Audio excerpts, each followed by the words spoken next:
All right.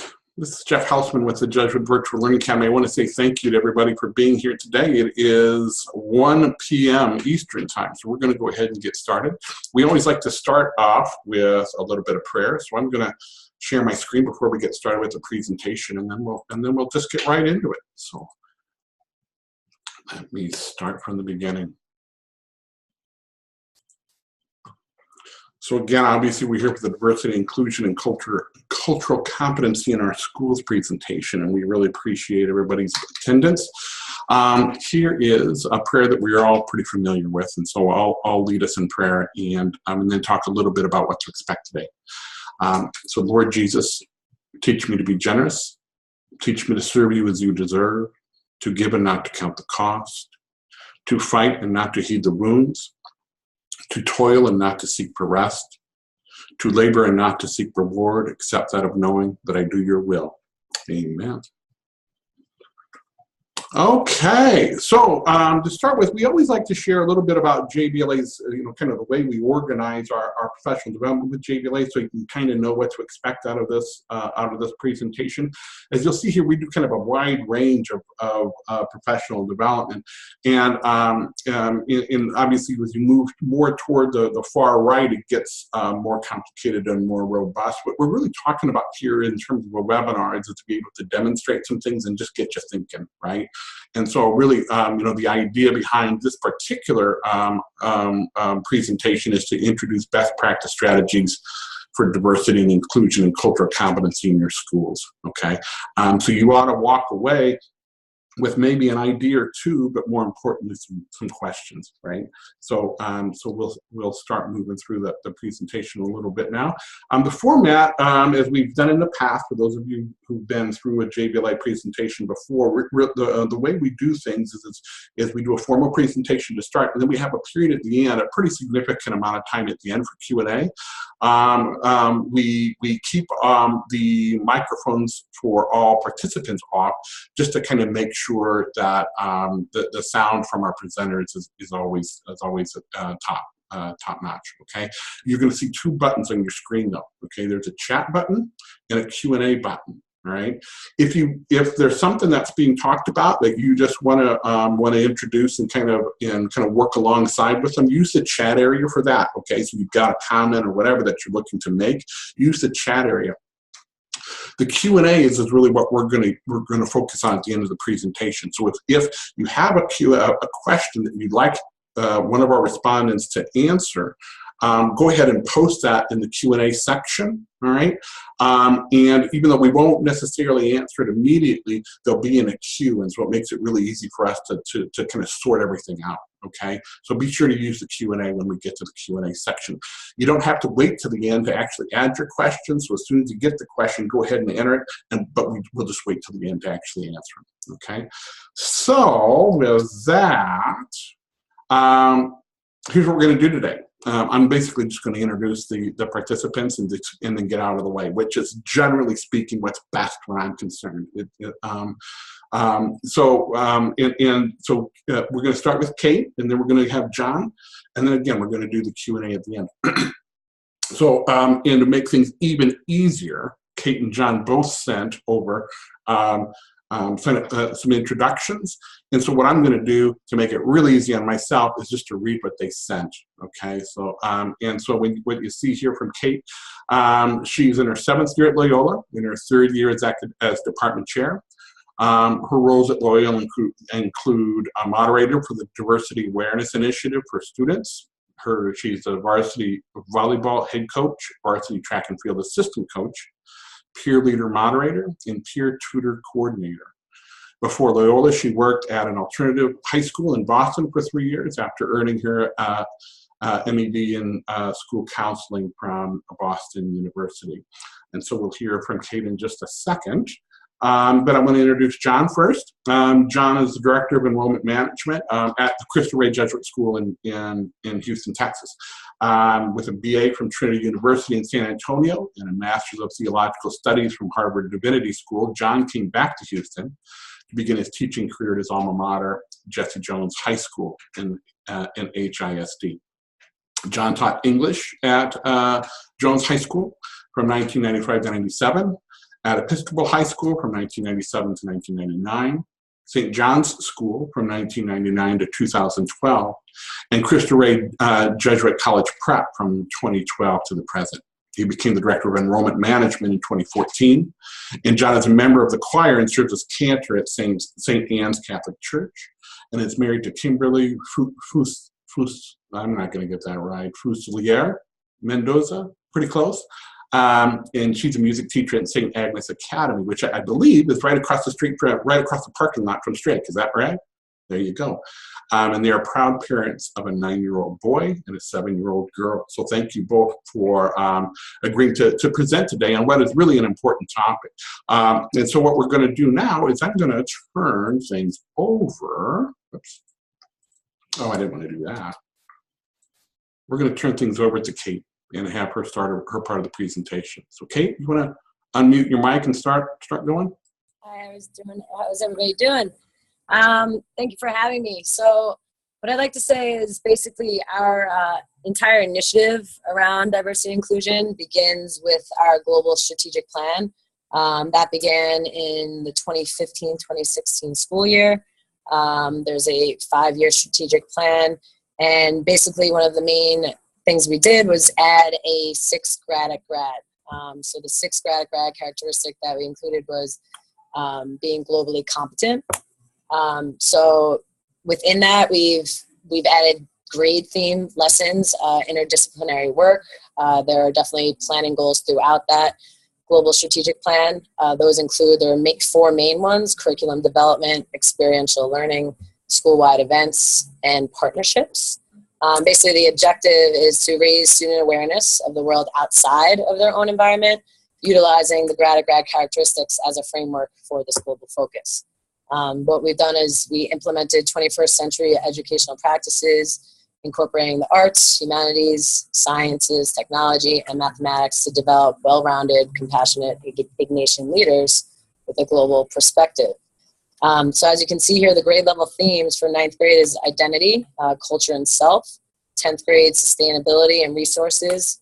11th grade is human rights. And then 12th grade is taking action. So it's been a slow and deliberate rollout for the strategic plan. A lot of work went into it. The administration, there was a global team as well. They've done a lot of work before they were even ready to kind of introduce it to the faculty as a whole. And with that slow rollout, basically the year of 2016, 2017, so last academic year, was when we really started to begin the process. All of the faculty used professional development time to figure out how they could work with each other, not only in changing their curriculum and implementing a lesson that correlates with each year's theme, but also figuring out another lesson or unit that they could work with another faculty member and have some interdisciplinary work there. So there's a lot of planning, there's a lot of time, which we never really have enough of, but it's been a pretty great initiative so far. The students are really taking to it as well. Within that, so I also run the Diversity Awareness Initiative for Students. That is one of our many activities and clubs that we offer. So I guess you could put this under the school-wide events. That is one of our strategic planning goals. We've been, in years, we meet once a month and speak about various issues surrounding diversity. But nothing else actually happens outside of school. It was very, very just kept to Loyola. So we broadened it a little bit, and we asked to join the Diversity Awareness Initiative for Students organization. That's comprised of 19 other schools in the New York area. So they host general meetings monthly, and then Loyola hosts general meetings monthly. Sometimes they align so that whatever we speak about at school, our students can go represent Loyola and speak about what we discuss. Sometimes they don't, and we just try to talk about something that's very relevant at our times. One of the main things that a lot of the students love to do here, and this is before we began our third point, which I'll speak to in a bit, but one of the things that students love is our Deus Thanksgiving. We found it to be a great way for students to just celebrate their background and where they're coming from and bring a recipe, a family recipe that they love. It's not about what you actually are eating at Thanksgiving with your family, just something that can represent your background and sharing it with the larger community. This is an event that's open to the school. We put it on. We invite anybody who would like to participate, whether they're buying something outside of school or actually making it themselves. We sit down on, I think a Friday before Thanksgiving. We take the commons apart. We put down placemats. We make it nice and fancy and enjoy each other's food. And everybody can speak to their dish and kind of explain the significance if they choose to. But basically, the DAIS as an organization is dedicated to strengthening the schools and ourselves through an increased knowledge, awareness, and respect for different cultures. So, like I said, there are 19 other schools. They're all independent, public, and parochial schools. And basically, they're there to discuss and improve human relations within the community and then society at large. So between the monthly meetings and then at the end of the year, they culminate with an annual multicultural leadership conference, which each year our student participation has increased, which is great. And then they're able to lead their own and facilitate their own presentations, which is a great opportunity for our students. And like I said, we have our DAIS Thanksgiving, which is always a hit. So the Loyola Forum, can we go to the next slide, please? Sorry. Yes, so that's the whole spiel on DAIS. On the first was point number 2. Moving on to point number 3. So Loyola Forum with others was a huge undertaking. The first time we did it was last year. Basically started with a senior student approaching me as the moderator of DAIS and asking to have an international day of some sort. And I said, why not have a week? And that turned into a huge undertaking, but it was such a great experience. The goal, basically, we came up with this name. We were first referring to it as a diversity week, but we wanted to make it our own a little bit. So we named it Loyola Forum with Others, a week devoted to exploring diversity and fostering inclusion in our global community. Our main goal was having it student run, really make sure that the students take ownership. With everything that the students were running, we would have an adult moderator be there to support them and make sure everything runs well and smoothly. But we were able to, in 1 week, host a crazy schedule, which I'm happy to share with all of you if you like. But it started from little things, even at assembly in the morning, rather than doing our normal prayers, we have a student share a prayer from a different religious faith. We'd have students dress up and explain their outfits and do some sort of like a fashion show and describe the significance of where they're coming from. And I think that was really great for the students to kind of see that and not just, have to hear and people talking at them. It was very exciting for them. We did some TED Talks around cultural diversity and some things that may have been a little, hot topic at times. One of the fan favorites was a refugee simulation. So in our gym, we literally had stations and students would work through and kind of try to understand the experience of what it would be like to be a refugee. We worked with La Sierra Roja and Fe Alegría. So we painted a red chair to signify education for all. We had students do their own presentations if they were passionate about a certain subject. I had students who wanted to do a talk, I think they entitled it The New F Word, and talking about feminism. So we had students do their own presentations as well as a class. We have a History of New York class work together for a few weeks prior to this week, and they did their own presentation at one of our assemblies. We invited speakers in. We had 2 speakers that were able to really lay the groundwork for the entire week, and students really enjoyed them as well. But we didn't want it to be a lot of outside people. We wanted it to be all of us just celebrating each other. So we're trying to, it was definitely a first effort. I learned a lot from it. I know a lot of the people who helped learned a lot from it, but it's definitely something we're going to continue to do. And as moderator of DAIS, I'm starting to push DAIS to kind of really take ownership of this week.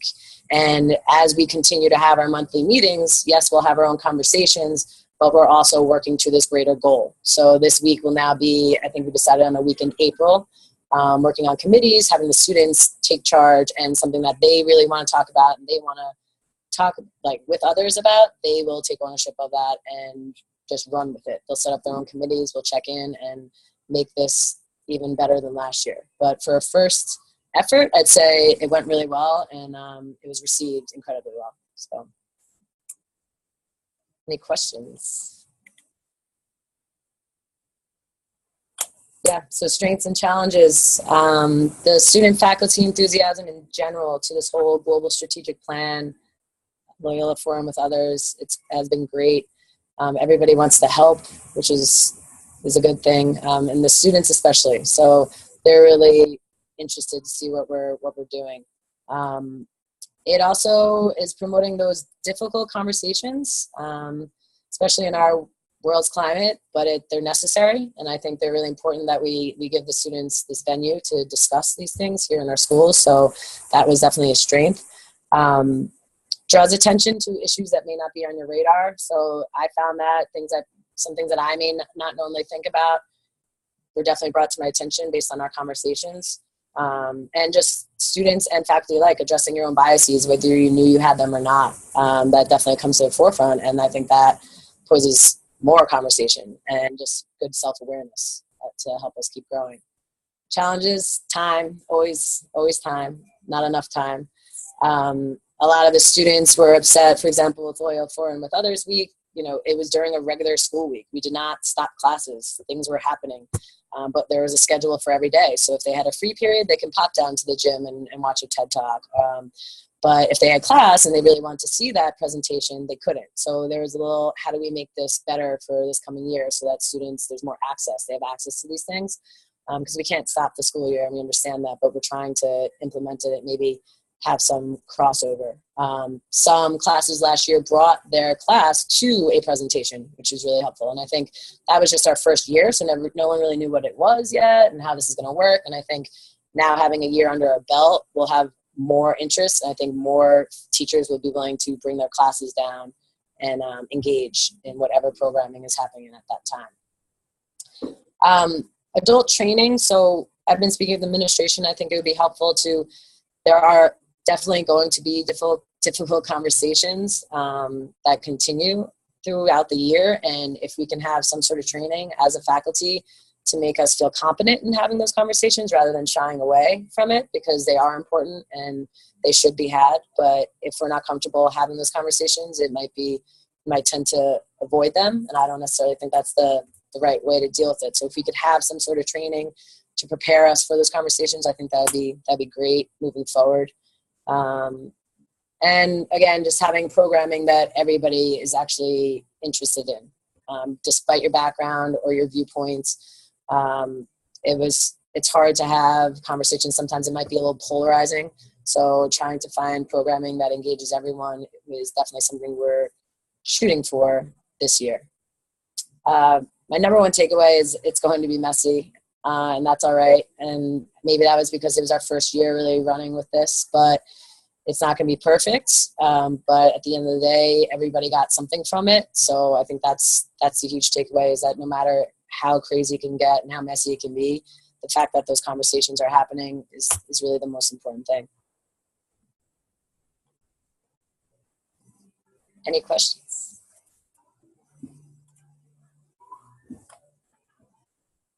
Jeff, you're on mute. There we go. Yep. There you go. There was one question. I put the wrong mute button.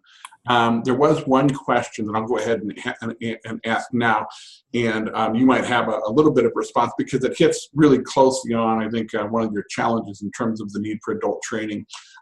Greg Owsley asks, are there any recommended resources for the adults?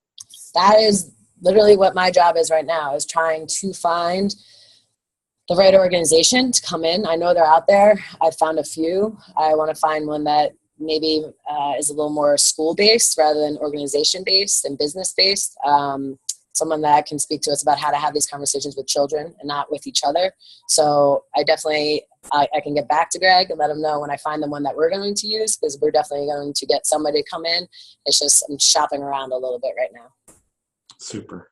Okay.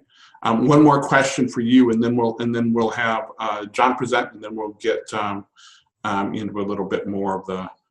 We'll then do some questions again at the end. So Tanya asks, is Loyola a co-ed school? And if so, was student participation about equal between the boys and girls?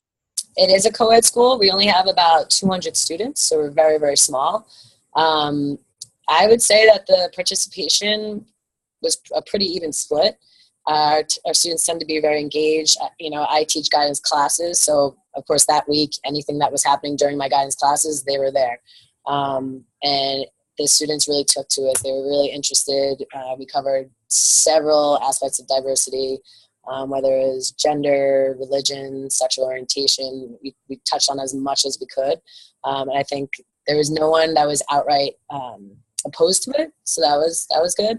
The other thing is we made most of it voluntary. So yes, we had some speakers that would come that was school-wide, that everybody was there to listen, but everything else was kind of you had the opportunity to go if you wanted to. So that was nice because anybody who was there actually wanted to be there. They weren't sticking their feet in the mud. Like they wanted to be there. They wanted to really engage. The other side of the thing is, how do we get those students to have those conversations who may not want to be there, who may get more from that conversation? And I think that's what we're trying to figure out moving forward, to have those more difficult conversations. I think we need to figure out a better way to give access. So, but overall, I'd say that everybody participated in something, which is is good enough for me for the first year at least. There you go. Good. Well, thanks, Kate. We'll come back to some other Q&A at the end, but I want to give John a chance to walk through what he's been up to down at Cristo Rey in Houston. And so I'm going to advance the slide to John's first and ask Kate. Oh, Kate's already, of course, Johnny on the spot, turning her mic off. And John, you are on? Yes, I am. Awesome. Okay. Okay. So, Kate, that was a great overview of what you guys are doing. Sounds like you guys have come a long way. Yeah, Chris, our school, the context is a little bit different, so I'm going to take a couple of minutes maybe to give that and kind of explain why we started what we did. So in most of the schools that I've worked at, except for the public school, kind of aligned with my experience, which was that the schools were, because they were rigorous or elite or private, there were very few students of color. And most often the diversity or inclusion initiatives had to do with the rest of the school kind of doing things to make the few students of color that were there feel more comfortable. I think, today we're seeing that diversity and inclusion includes a lot more than just ethnicity. There's also gender, boy versus girl. I mean, there's a lot of different issues. So I say that because the context at Cristo Rey is quite different. At our school, the majority of students are students of color. So it's not so much an issue of having a few students of color on campus. The majority of them are. We've got about 80%, 70 to 80% any given year, any given class is Latino students. Anywhere from 10 to 12 are African American students, and then 1% Asian American, 1% Caucasian. So the dynamics are very different. And what we saw, or definitely what I saw, and then over conversations, kind of what we discussed was that a lot of the issues that came up with the students weren't so much between the students themselves, although that has happened, but actually it was between the adults and the students, because the adults actually come from, what one would consider, I guess, more traditional schools. One of the ways I would explain it to my colleagues is that we're coming from really different universities. On the one hand, most of our teachers, I think, come from families where they're at least second-generation college students, if not more. They grew up in a household with professional parents. They grew up in a household with books. English was their first language. They're at least middle class or above. So these are a lot of really big differences when we look at our school population. And so the slides or the information that I'm sharing you with are the result of a number of years of conversations where we've finally gotten to the point where we kind of realized that we needed to start actually with the adults. Because a lot of the issues that we were seeing that were being identified as either being academic or even behavioral seem like they have at their root a misunderstanding between the experiences of the adults and the experiences of the students. And so one example might be where a teacher might expect a student to already know something, whether that's a behavior expectation for a classroom, whether that's an academic concept or understanding because of the grade they're in, and couldn't really fathom how it could be the case that the student wouldn't know or wouldn't act from that knowledge. But when you take a step back and you realize where the students are coming from, and that their lack of resources aren't just economic, they also are experiential, to some extent academic. And so that's the information that I'm showing you guys today. So our initiative actually started with some strategic planning as well, and focusing on the idea of and trying to become more loving as a school, and aligning with that Jesuit value, the idea of trying to understand our students and our families better. And so what we came up with was a year where we devoted our professional development meetings precisely to that idea. So over the course of the year, you see on the first slide the dates, and then each of the topics that were going to be done on those dates. So we've only actually passed through the first two. The first one was back in September, and it was just providing an Ignatian framework to try to understand this year-long conversation, and trying to base it in this idea of personalis, taking care of the whole person, student and family, but as well as adult, as faculty and staff. And then trying to examine our personal context, like definitely looking at the implicit bias that each of us comes to our experiences with. That was a pretty intense meeting. And as you'll see in the later slides, the reactions of our faculty and staff ranged from, thank goodness finally we're talking about this, to I don't understand what the problem is. And I think that's probably the case in most places and institutions. You have a really wide spectrum of either buy-in or understanding or experience with these topics. The second one was very recent. It was last week in October. On Friday, we had a 2.5-hour conversation on trauma, where we actually brought an outside speaker, Father Putoff, I believe it is, that works with a project up in Camden, New Jersey. He was able to give us a talk on what he called it was toxic stress and the impact that has on individuals. So that's connected to the ACEs survey, those 10 questions that a doctor finally came up with to ask his patients. And so we saw the connection of these traumatic experiences and the physical, emotional, mental effects that can be had on the people that have them. That was also a pretty tough conversation, but faculty and staff seemed a lot more open to it. I think especially because it was an off-campus presenter. But there was also a lot of requests for what do we do now? And I think that's been the hard thing about this year-long dialogue and reflection, is that people want quick fixes, or they have bought into the idea of trying to understand our students and our families, but they want some strategies or something that they can do right away. And I think that the tough realization is it's actually going to be a much more ongoing and a longer process. For the month of November, what we decided was that since we're not going to have another professional development meeting until December, we're scheduling actually at least 1 or 2 meetings per week where faculty and staff can voluntarily participate in some kind of a process meeting. So we're going to look at either the last 2 topics that we just talked about, or maybe looking ahead at the next one, which is going to be the impact of poverty on students and on families.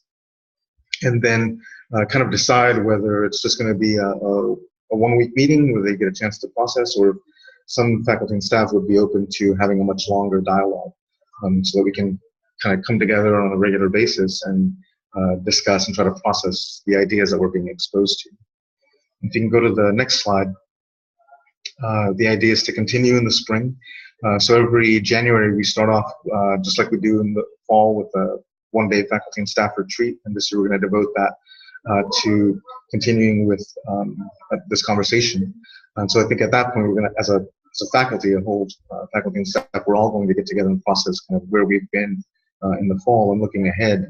The last 3 meetings are going to be devoted in January to the Latino experience, in February to the African American experience, and then in March, this Holy Thursday meeting is kind of a shorthand. So last year was the first time that we initiated as a school, and it was an opportunity for all faculty and staff to kind of come together and do an evaluation of where we are as a school.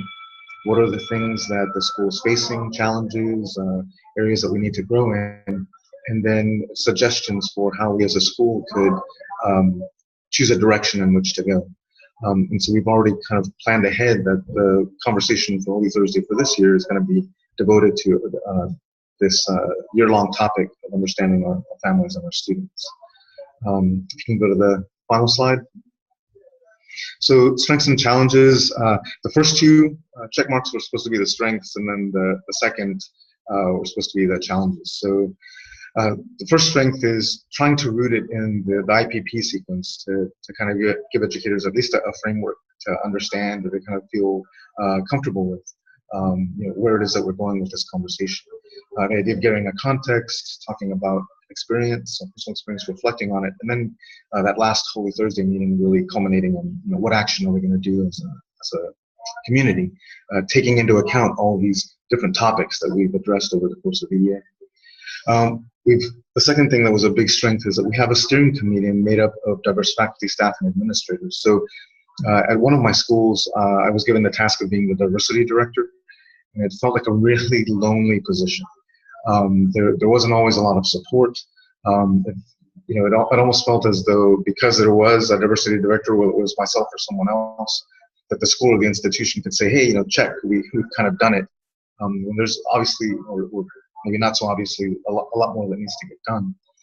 A really good thing was that this year-long initiative came from, as I said, down at the bottom of that slide, almost 5 years of having conversations at the teacher level, and then with administrators and with the leaders of the school, and finally people in leadership coming together and saying, yes, this is something that we need to do.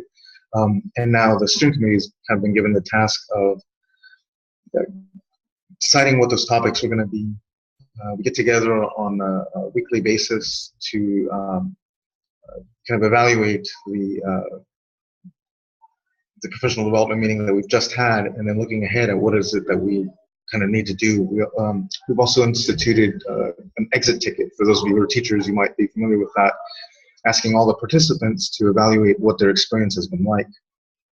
And from that, we kind of get a sense of where everyone is at the school. Everyone from those who might still be naysayers, or might not see or understand that this is an issue that is relevant to the students, and that's even going on between themselves and the students, to those people who feel like maybe even with all of this, we're still not quite doing enough.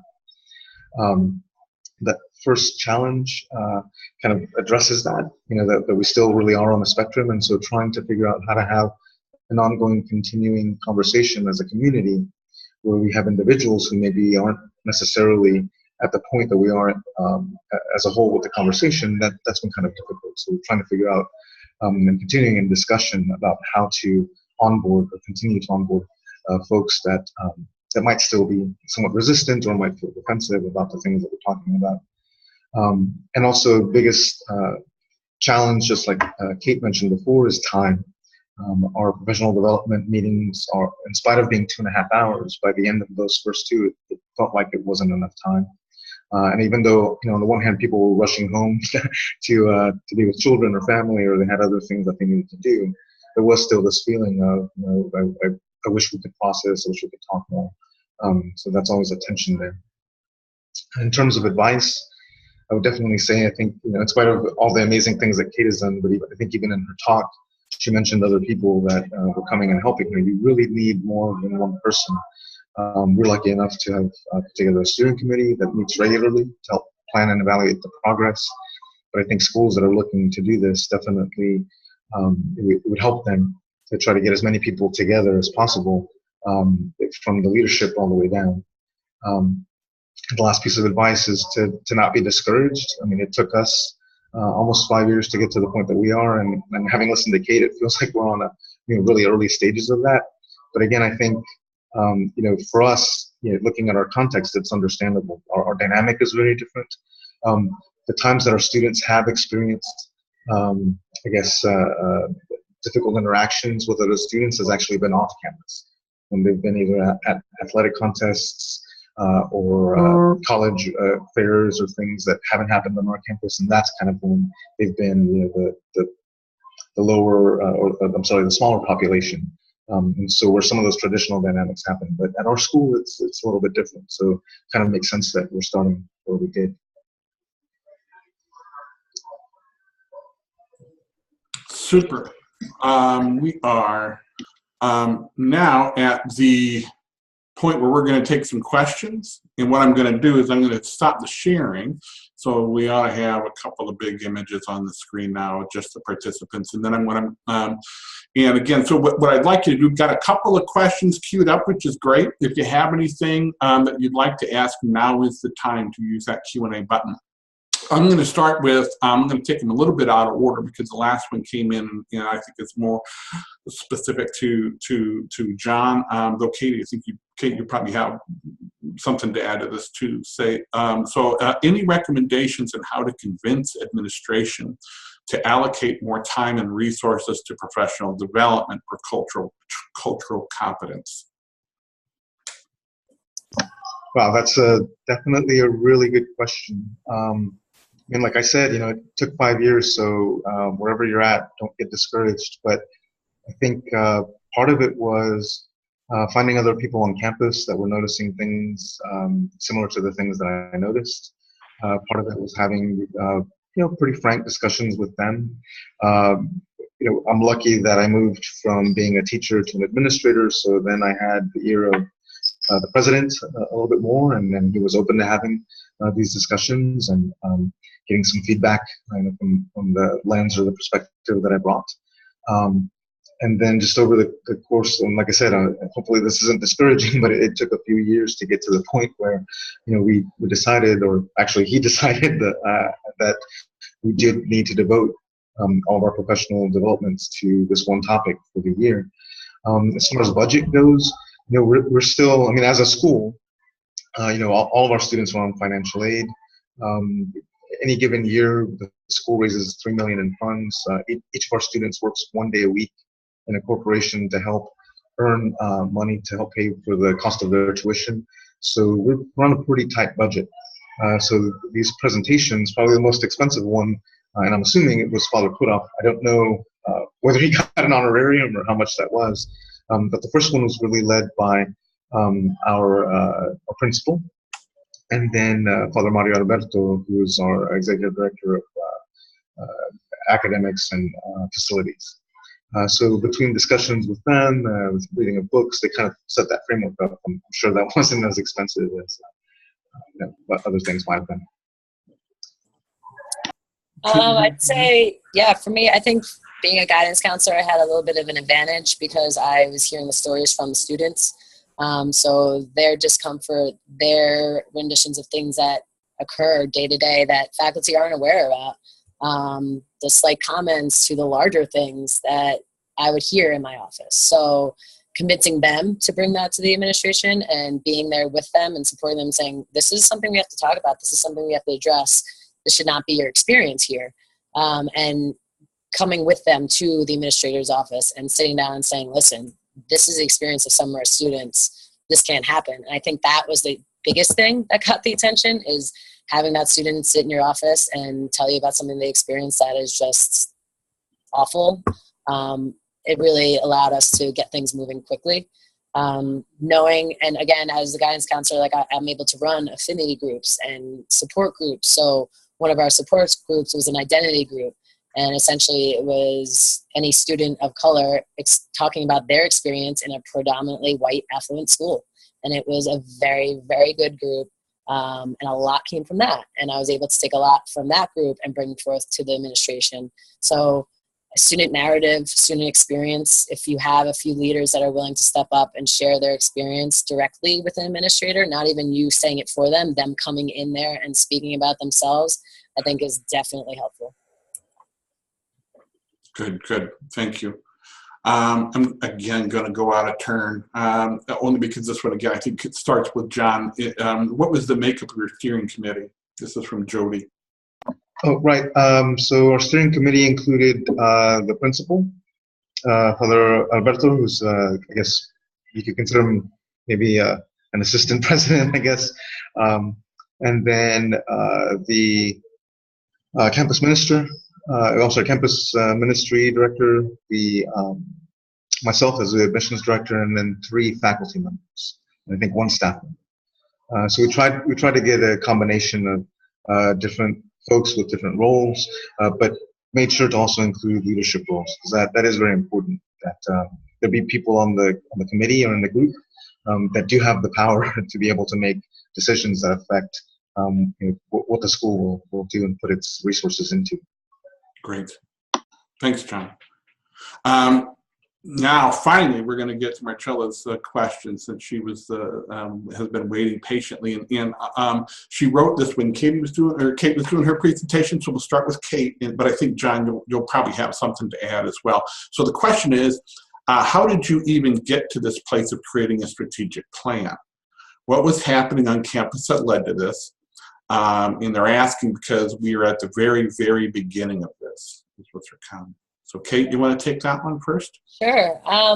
Nothing jarring happened. There was not one particular event that we said, okay, we really have to get this going. To be honest, it came from the administration and the global team, which is comprised of faculty and staff members. So there are teachers, there are people that are on the advancement team that are part of that global team. So it wasn't in response to anything. It was more about just seeing where the world is going and realizing that those 21st century skills and being a global learner and having more awareness of people and around you and understanding different perspectives. I think just seeing where our society was going and seeing that that's also something that colleges are looking at as well. And that's where that education is going as well. So I think it was more of just we were fortunately a little ahead of the game. It wasn't in response to something. It was simply just saying, this is necessary, this is important. How do we implement this into what we're already doing? And we were fortunate enough to figure that out, and people were open to it. So, and like I said, it was a very slow start. A lot of it was meetings, talkings, research, and it was very deliberate. And I think the way they rolled it out was great because it wasn't all too much at once. You weren't asking so much of the faculty all at once. Even what was asked of them, people were like, whoa, this is a lot. And, I already have this curriculum to get through. How am I supposed to change it now in order to make it more global? So faculty members spent a week just on this in the summer that they chose to do, and looking at all the curriculum and figuring out how we can tweak it. So there's a lot of time and a lot of people that are really willing to do it. So I think that's where we were coming from. Good. John, do you have anything to add?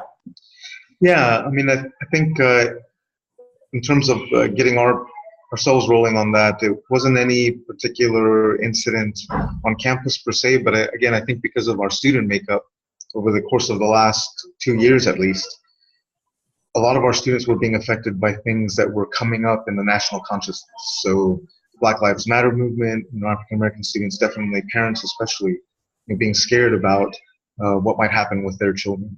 The fact that we're up to 80% Latino in some of our classes definitely meant that immigration and DACA were something that were affecting very much our student population.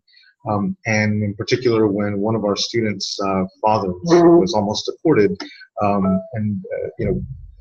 get on her own recognizance, she went to the press to try to solicit help for her dad. And so our faculty and staff kind of read in our Houston paper and then nationally about the attempts that she was making to try to help her dad stay in the country.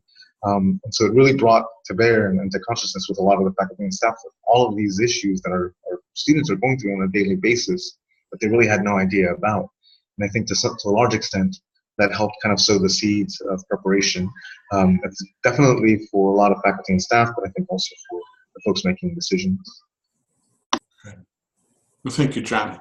A quick follow-up for you, John, on the question about when you had mentioned your steering committee, and the question is what is the ethnic makeup of the steering committee, and do you believe it matters?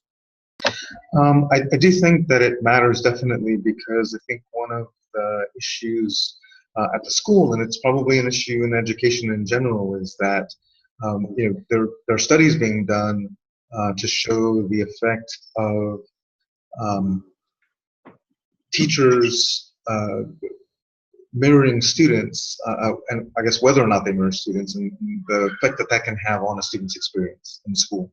And I would suggest that kind of extends to all roles in the school. And I guess what I mean by that is that someone that comes from a different background won't necessarily understand the implications of a rule or of an issue that's going on in society, whereas someone that is from that background might be able to understand it better and figure out, how to address it at the school. In terms of our steering committee, we've got, trying to do this from memory because I don't have the list in front of me, but there are 3 of the 8 or 9 of us. There are 4 women. There are let's see, 2 Latinos, 3 African Americans, and 1 Caucasian. Super. Okay. The next question, I'm going to leave Jody's second question until the end.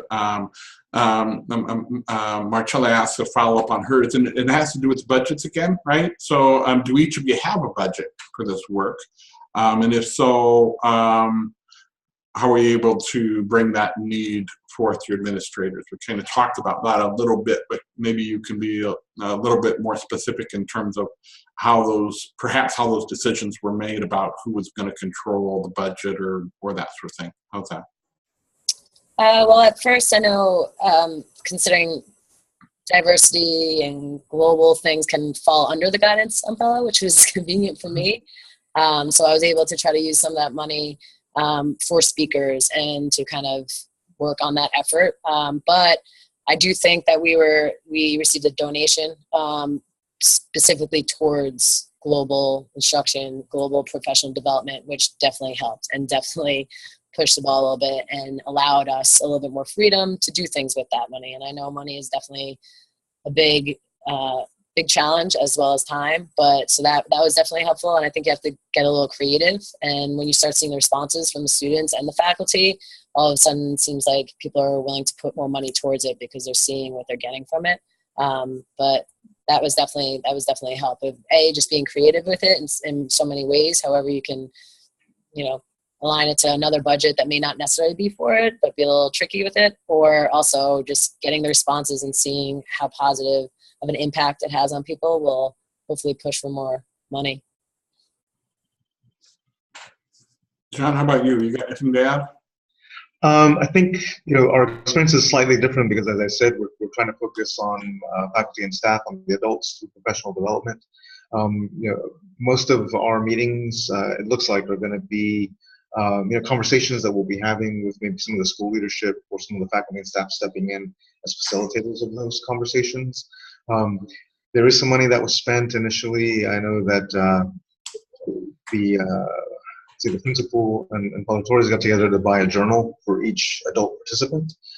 Just a composition book, really, but it was something for us to kind of keep track of our thoughts and have a place to try to process some of the things that we were thinking about or experiencing. So right now, I would say the budget's shoestring, and the fact that the principal and the president, Paulatori's, are all in agreement makes the financial decisions a little bit easier. I've been in the room where Paul, our president, has just said, "Well, if we need it, let's just buy it." Great, you can say that because you're the president. But I think definitely once we're through with this year, any other initiatives that we're going to try to do, especially with students, we'll definitely have to take those into account for budgetary reasons and plan accordingly. Super. So the last question on the list, although we still have 10 minutes if other people would like to add more questions, is from Jody Ann. And it was actually, she asked it when Kate was doing her presentation, but John, you talked about a singular outside a speaker who came in. And so you'll probably have something to add to this too. But Jody asks, have you completed any research on potential PD speakers on facilitating difficult conversations? Well, I do use, I find that the Teaching Tolerance website is definitely a resource for just within the classroom to start on a smaller scale. So in guidance, that's helpful. Christian service classes and sharing that with teachers is helpful. But I do want more, like an actual training. So that's, right now I'm in that process, and I'm happy to share whatever I find with you when I do find it, because that is something that we intend on running with once we can really identify someone that we feel like would be the best fit. And I guess for us, Father Torres came to us from Puerto Rico, where he was the head of school there. He also has a psychology background. So to some extent, we're lucky that we were able to kind of open his experience and just awareness of folks. I think he was already aware of Father Putoff and was able to contact him, ask him to come. And again, I'm not sure what the remuneration was for that or not. In terms of going forward from some of our other topics that we'll be addressing, we're actually trying to figure that out. So we know that the topic for the next meeting in December is going to center around lower socioeconomic status, but we haven't identified a speaker as of yet. We are contemplating whether or not we could just have members of the community, adults, talk about their experience, if that's something that is in their experience. But just with the success that we have with Father Putoff, it seems like having an outside speaker actually is really helpful. Someone that can come in with a sense of authority on that topic, who has credentials or their work background that shows that they've been working on this topic for a while, and think kind of creates an automatic buy-in from the faculty and staff. That's great. Thank you. Now, this is a great question. How will you all measure success of your programs? Kate, you want to start? It's a good question. Just like John was saying, we definitely are framing everything around the IPP, and assessment is a huge part of that. The evaluation piece, we will definitely, I've asked for feedback from the smaller things, like the things that I'm in more control of, like the Loyola Forum with Others Week or the DAIS initiatives. Since I'm not part of the larger strategic plan, I don't know how they intend to. I know that's a piece, so I'm sure that's all a part of that. But for me, it's just getting the feedback from both faculty and students. So giving an assessment, asking for a reflection. We did a lot of reflection both in class and individually after our week last year. And I have all of that, and now I'm finding a way of how to get that all into one space and really highlight the things that kept coming up, and having to make this initiative better. But it's a tough thing to gauge. And I think, I'm guessing it's in the strategic plan, and I'm sure the global committee has a way of assessing their initiative of a larger scale based on the curriculum and the experiential learning. But I just try to stick with what I can get some information about. And I think it's just hearing what the students have to say, written reflection, as well as just conversations with faculty and staff of how they feel that the events are going. John, how about you? You got anything? Sure. So, we had a strategic plan initiative a while back, and so we're in our second year of implementing the strategic plan. One of the things that came out of that was a survey that was given to the different constituents. So we had a parent survey that was given out before we actually had that first, going into creating the strategic plan. And so it was a parent survey, a student survey, faculty and staff survey. And what was difficult was, a lot of the questions were geared towards those things that are difficult to measure, right? And that's what we're talking about. We're talking about culture, we're talking about people's experiences, we're talking about the way that they feel included or not. And those are things that are hard to measure.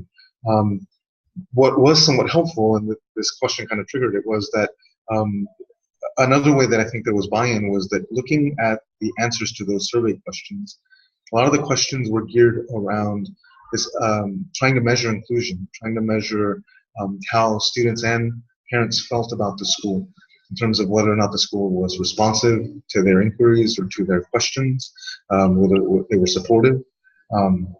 And there were answers to that question that suggested that that wasn't always the case, particularly with students. They responded that they didn't, a significant percentage of them felt like there wasn't an adult on campus that they felt comfortable turning to if there was an issue that they had to deal with. And that was really alarming, I think, for the administration and for all of us. And so one of the ways that we were able to get buy-in and to start this initiative was to connect those answers to those survey questions to precisely having these kinds of conversations.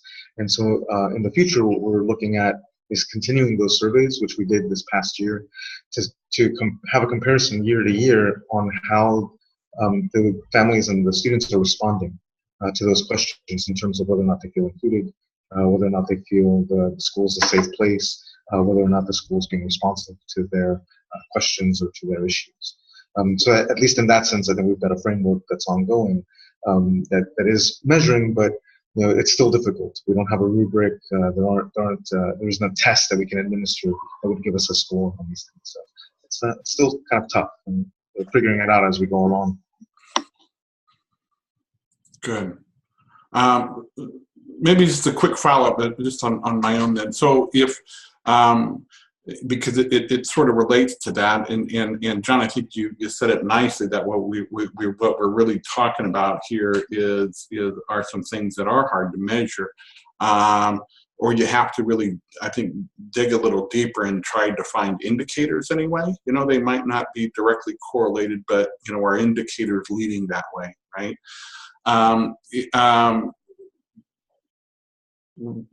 What would it say? It's 3 years from now, and Kate, you've had real success, what you believe to be real success with the program. What would look different about your environment? I would have to say we'd probably be a bit more diverse of a school. I think we'd also have less, there are students that are in our school that are, closed-minded. There are a few, but I've noticed as the culture of our school, each year and year, they become less and less. So for me, I feel like it would just, again, it's you can't really measure it. It's more qualitative than quantitative. And I would hope that there's more engagement. I guess there's more students willing to participate really into this, and then not just being a week and having it just things throughout the entire year that are implemented throughout. So it's not just this 1 week, this one diversity week, to just have it bigger and better. And I know, it's not, a lot of the students think our global competence is about travel. Oh, let's check out the world. And it's not all about the field trips. But we are implementing service trips around that. Our students went to Costa Rica this past summer, Courts for Kids, and looking to go to Nicaragua in the future. So I think the engagement in these initiatives from students will be a good indicator for us. And if it's working, if we really think that these conversations are helpful and these initiatives are going somewhere, I feel like those numbers are going to continue to grow, and then there'll be less pushback. Awesome. John, 1 more minute. What do you got? Sure. I think for us, there were some indications that were measurable, or I guess quantifiable. Or at least that we started making correlations between, for example, how often students were asking to leave class to go to the restroom and how long they took to come back. That's particularly for students of color and low-income backgrounds. You take control where you can get it. And so if something isn't comfortable in class or something, one of the easiest things you can do is ask to get out and stay out for a while. Things like the PHs or the detentions that we had to assign or not. Even grades. I think to a large extent, at least personally, one of the things that I would like to see in a couple of years after this initiative is that some of those negative indicators would become lower, precisely because our faculty and our staff are in a better position to understand students and families and what they need, and we're at a point where we're providing the resources and the support that are going to help them be more successful. Great sharing for both of you. Thank you so much, both of you, for your presentations today. I would be remiss if I didn't Jasmine would kill me if I didn't share information about some of our upcoming programs. And so we're going to do, we have another webinar coming up in November 15th on innovative tech use policies. And this is an initiative that's going on at St. X in Cincinnati. I think you really enjoy it. And then you're going to also see we got a bunch of courses that we do. And we even we had one just start on, well, you see the Culture in Your School PLC actually that starts in a couple of days. Check out our website. You can find out about all of our coursework. We'd love to have you participate in those programs. Thanks again to John and Kate for your time today. It is 2 o'clock Eastern time, and so we are now complete. Everybody have a great day.